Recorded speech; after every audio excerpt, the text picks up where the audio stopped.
Oi, como vai você? De quem é da internet das antigas, talvez pegue essa referência. Quem não pegou, tudo bem, vamos logo pro vídeo. Bem-vindos a mais um Publicitário na Gringa e hoje a gente vai responder uma pergunta mandada pelo Lincoln, mas que eu acho que é a pergunta de muita gente, que é um pouquinho sobre o desafio do idioma. Então, quão bem você precisa falar inglês para vir trabalhar aqui nos Estados Unidos. Eu vou dividir essa pergunta em duas partes, tá?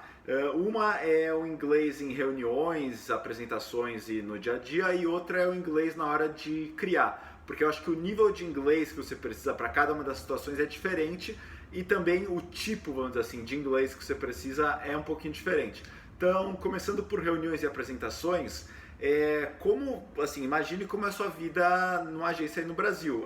Quando estão te passando um briefing, quando estão te passando um feedback, é esperado que você vai entender o que as pessoas estão te falando e já vai poder, enfim, responder, contribuir de alguma forma. Então você precisa já ter tanto a sua fala quanto a sua escuta, então seu listening, seu speaking, para usar os termos de escola de inglês, de uma forma bem automática, assim. Então você precisa conseguir falar e escutar de uma forma assim que não vá atrapalhar o dia a dia da agência.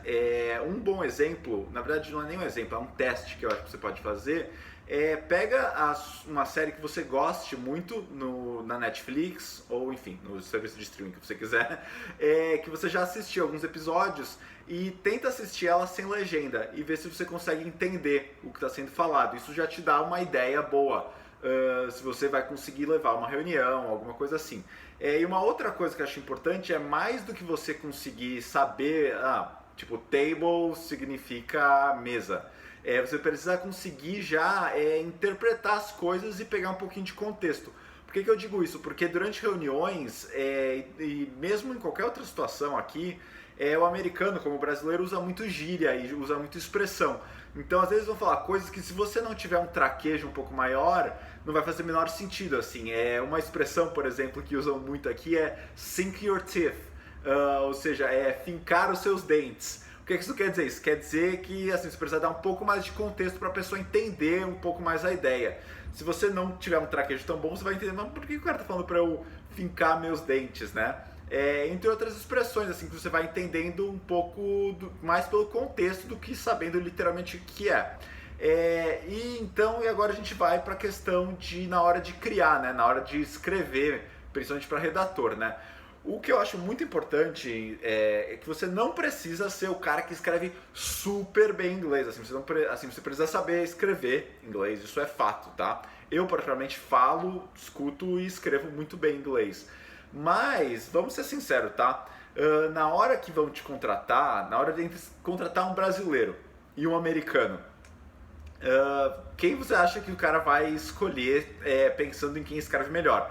Provavelmente o americano. Primeiro porque ele escreve inglês desde que ele se conhece por gente. E segundo porque o cara não precisa pagar um visto de trabalho para ele. Então o que realmente vai te fazer ser contratado em termos de criação é muito mais as suas ideias. É a capacidade de você ter boas ideias.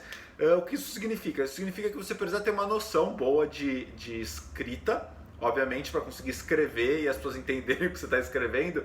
Mas não precisa ser uma coisa assim, você não precisa saber todas as gírias, não precisa saber de uma forma assim tão natural, principalmente porque se a ideia for boa e você conseguir explicar ela de uma forma minimamente que faça sentido, já está tudo ótimo. Assim, algumas vezes, inclusive, já aconteceu do meu chefe assim, olhar uma ideia que eu apresentei, ele fala, porra, essa ideia é do caralho, mas olha, isso aqui não é bem assim que você falaria aqui nos Estados Unidos. Isso aqui é uma coisa, sei lá, mais de inglês britânico, ou tipo, isso é mais um inglês assim, mais travadinho, assim, vamos dar uma trabalhada. Então essa parte de deixar o inglês de uma peça, de um roteiro, um pouco mais fluente, isso é um trabalho que, assim, você pode fazer entrando no Google Translator rapidinho. Até muitas vezes eu falo com o meu dupla, ele é mexicano e americano. Ele nasceu no México, mas hoje ele tem cidadania americana e vive aqui há muitos anos. Geralmente eu mostro pra ele o meu trampo e falo, olha, cara, isso aqui faz sentido, isso aqui é uma coisa que um americano falaria. E daí às vezes eles dão uns pitacos aqui e acolá. Então é isso, gente. O vídeo até que ficou um pouquinho mais longo do que eu esperava, mas resumindo, para reuniões e para apresentações você precisa ter um listening e um speaking que você consiga se fazer entender, consiga entender as pessoas para não atrapalhar e não atrasar reuniões. E na hora de criar, você precisa basicamente ter boas ideias, isso é mais importante do que escrever muito bem em inglês. E o segundo você precisa ter um writing básico para que as pessoas consigam entender a sua ideia e com base nisso fazer um ajustezinho aqui e acolá. Espero que tenha respondido, espero que tenha ajudado vocês. Se você tem outras dúvidas, como sempre aqui, deixe nos comentários. Eu respondo todas as perguntas, faço vídeo de todas as perguntas. E se você gostou daqui, deixe seu like. Se você não gostou, deixe seu dislike, que também ajuda.